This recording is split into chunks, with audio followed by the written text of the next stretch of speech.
Hello everyone, मैं doctor Neeraj Kumar साहब आज नए वीडियो को लेकर जो आपके सामने उपस्थित हुआ हूँ।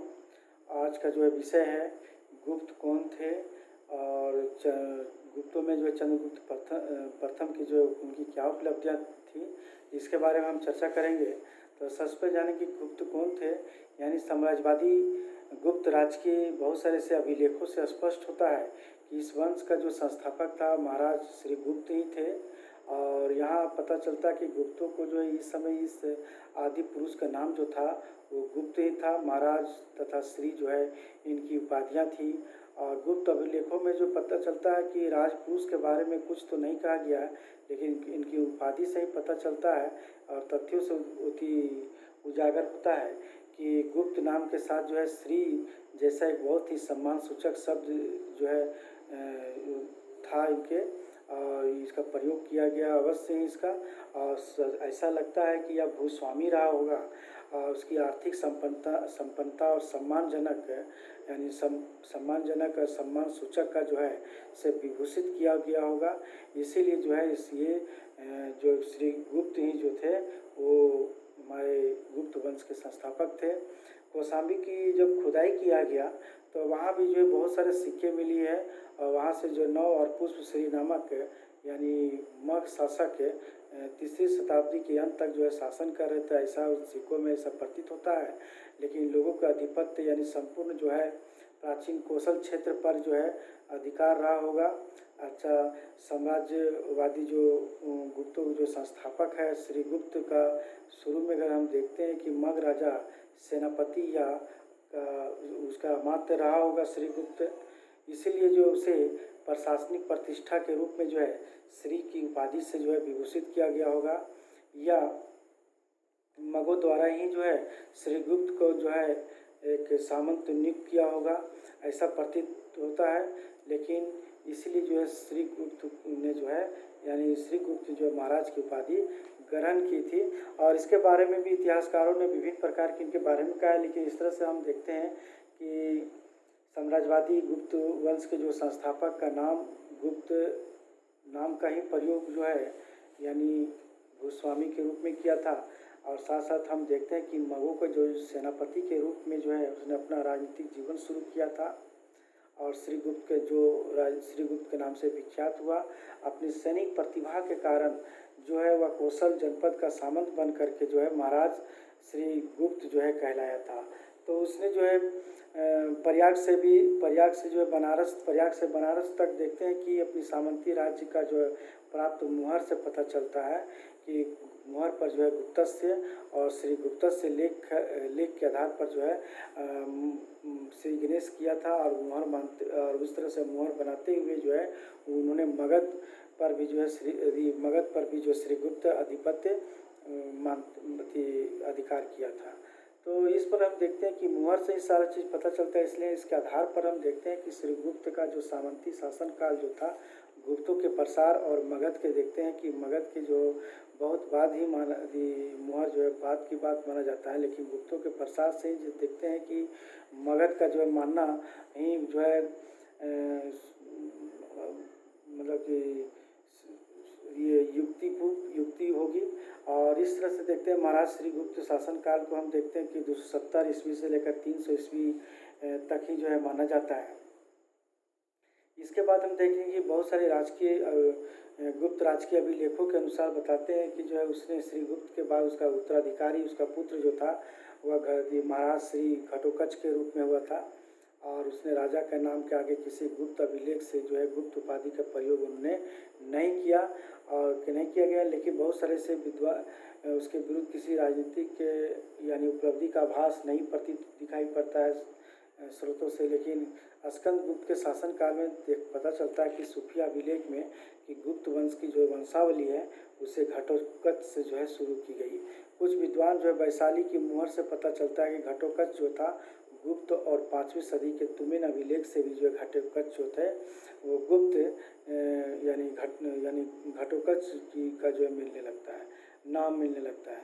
तो देखते हैं घटोत्कच जो थे वो श्रीगुप्त के बाद ही सामंती राज को कायम रखा था और उसमें कोई सामरिक या कोई प्रतिभा इनमें नहीं था और अपने समय की राजनीतिक परिस्थितियों को से जो है लाभान्वित हो या स्वतंत्र राज्य की शासक घोषित हो कर सके। लेकिन जबकि हम देखते हैं भारत में पुराने राजवंशों के बारे में कि जब पतन हो गया था तब उसका शासनकाल ही बहुत कम ही रहा होगा।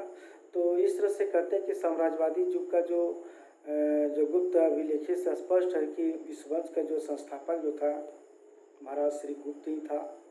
और इसके बारे में देखते हैं कि चंद्रगुप्त प्रथम के बारे में कि उनकी क्या जो उपलब्धियां थी, उनकी क्या घटना घटी थी। क्योंकि चंद्रगुप्त प्रथम जो है गुप्त वंश का जो है तीसरा प्रतापी सम्राट था। हम देखते हैं कि ये महाराज घटोत्कच का पुत्र या उसका उत्तराधिकारी था। लेकिन इसके शासनकाल में देखते हैं गुप्तों को जो है एक साम्राज्यवादी युग का इतिहास जो है इसी समय से जो है शुरू होती है। और इनमें साम्राज्यवादी एक महत्वाकांक्षी सामरिक प्रतिभा और कूटनीतिकता कूट करके जो है भरी हुई थी। इसलिए इसने अपने समकालीन राजनीतिक परिस्थितियों से लाभान्वित होकर जो है कौशाम्बी के जो मगों के जो राजा थे सामंती जामप यानी सामंती व्यवस्था को जो है फेंक करके उसको जो है समाप्त करके जो है अपने को जो है स्वतंत्र घोषित करके महाराजा धीराज की उपाधि ग्रहण की थी और श्रावस्ती को जो है अपनी राजधानी बनाया। और हम देखते हैं कि ईस्वी सन की जब 4वीं शताब्दी हुई तो भारतीय इतिहास पर इस समय राजनीतिक जो गगन था या गगन मंडल जो था उस साम्राज्यवाद की लहर की जो है था पुनः उद्वेलित होने लगी थी। तो इस तरह से देखते हैं कि चंद्रगुप्त प्रथम की जो शासनकाल जो थी लिच्छवियों के साथ भी जो है वैवाहिक संबंध बनाए थे। क्योंकि चंद्रगुप्त के शासनकाल में हम देखते हैं कि बहुत ही सर्वाधिक महत्वपूर्ण घटना गुप्तों एवं लिच्छवियों के बीच जो है था वो सबसे महत्वपूर्ण घटना वैवाहिक संबंध की स्थापना को लेकर था। और चंद्रगुप्त प्रथम एक दूरदर्शी सम्राट भी था। लिच्छवियों के सहयोग से जो है समर्थन प्राप्त करने के लिए उसने उनकी राजकुमारी कुमार देवी से जो है अपना विवाह भी किया। तो इस तरह से हम देखते हैं कि इनका वैवाहिक जो संबंध था उनके जरिए से बहुत सारे से प्रतीत होता है और बहुत सारे से ये पुष्टि होती है कि पहला कि एक प्रकार की जो है स्वर्ण सिक्के था जो चंद्रगुप्त यानी कुमार देवी प्रकार का, लिच्छवी प्रकार का, राजा रानी प्रकार का, विवाह प्रकार के इत्यादि विभिन्न नामों से जाना जाता था। और सिक्कों के मुख भाग पर जो है चंद्रगुप्त तथा कुमार देवी की आकृतियाँ उकेरी गई है और नाम के साथ साथ जो है अंकित भी किया गया है। इसके पृष्ठभाग पर देखते हैं कि सिंह वाहिनी देवी के साथ साथ जो है मुद्रा लेख में लिच्छवाई जो है उत्कीर्ण किया गया है। तो इस तरह से देखते हैं कि जो है दूसरा कि चंद्रगुप्त प्रथम के जो प्रयाग अभिलेख में जो है यानी लिच्छवी का दोहित्र यानी कन्या से उत्पन्न जो है बताया गया है। तो विजय अभियान इसकी थी चंद्रगुप्त प्रथम का, क्योंकि गुप्त जो थे लिच्छवी गठबंधन के में जो थे मगध के जो खिलाफ थे और चंद्रगुप्त प्रथम और लिच्छवियों के सेना ने जो था मगध पर फतह हासिल किया था, विजय हासिल किया था। और वहाँ तक देखते हैं कि मरुनों को जो जनजातियों को था उन्हें मगध से जो है खदेड़ दिया गया था। यहाँ तक देखते हैं कि जो वकाटक जो भारशिव जो नागों की तरह उसने जो है उत्तर भारत में अपनी प्रतिष्ठा जो स्थापित किया था। यहाँ तक देखते हैं कि इस तरह से लिच्छवियों का जो राजनीतिक संकट था तो धीरे धीरे राजनीतिक संकट जो है का जो समाप्त हुई और चंद्रगुप्त प्रथम को जो शक्ति जो था उसका जो प्रभुसत्ता जो था वो प्रसार करने का जो है एक अशुभ अवसर भी प्राप्त हुआ।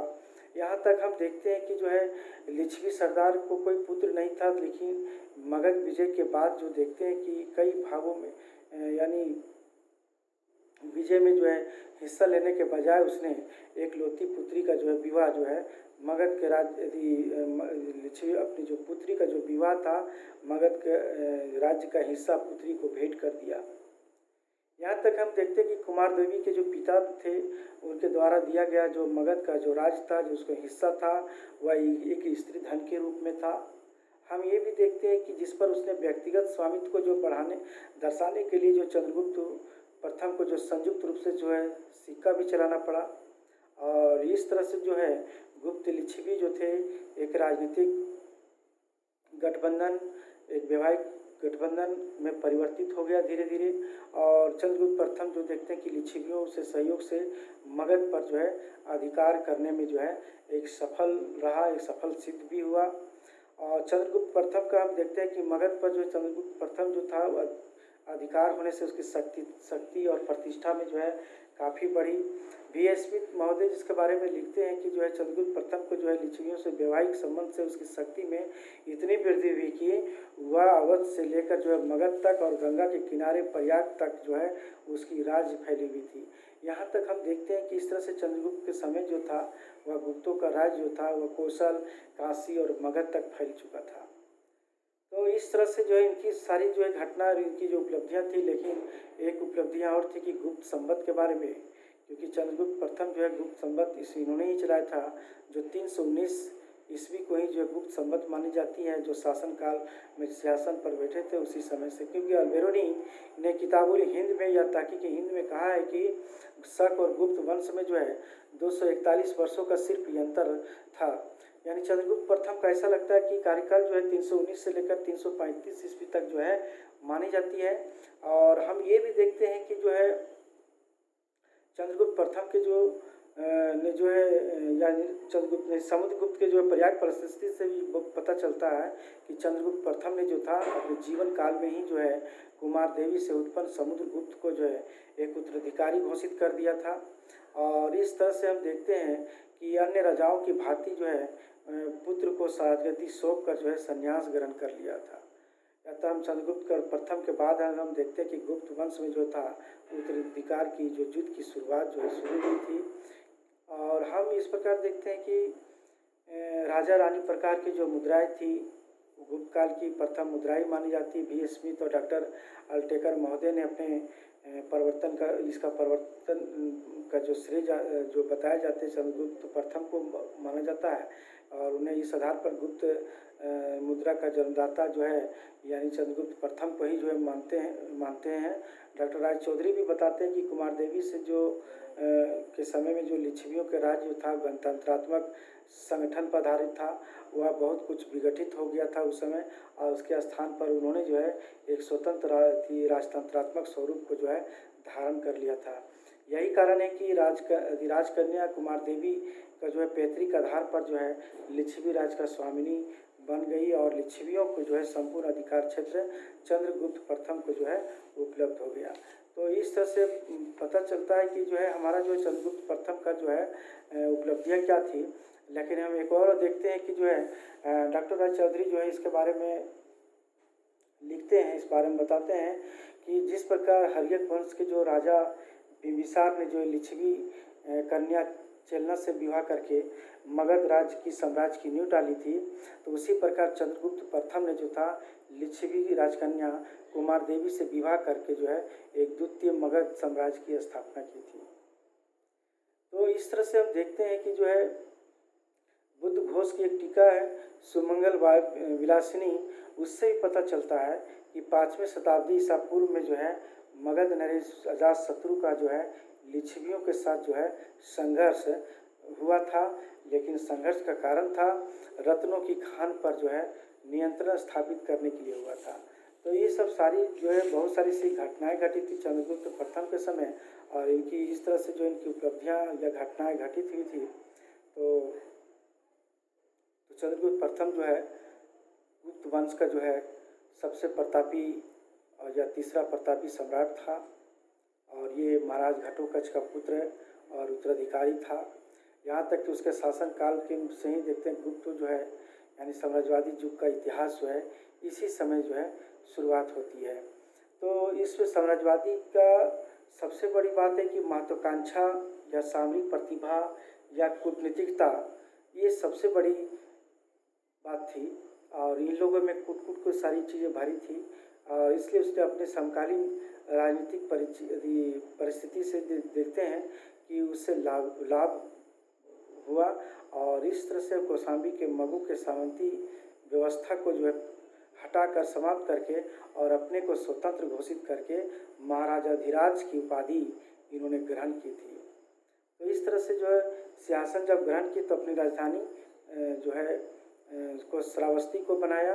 और इस तरह से जो चौथी शताब्दी में भारत के इतिहास पर एक राजनीतिक मंडल पर या राजनीतिक जो है पायदान पर जो है साम्राज्यवाद की लहर जो है पुनः उद्वेलित होने लगी थी।